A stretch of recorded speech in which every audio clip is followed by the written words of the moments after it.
Kunomehluko phakathi komuntu okutshela ukuthi uyakuthanda nokubonisa ukuthi uyakuthanda.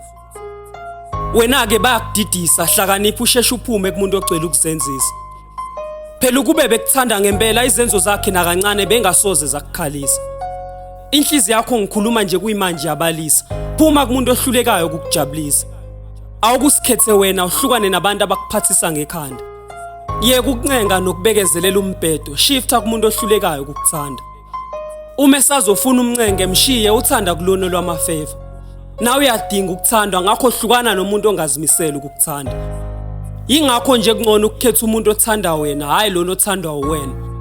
Ungangitshela ukuthi uthanda aliboni. Umuntu okuthandayo nongakuthanda umbona kahle nje uwena osuke ehlanye.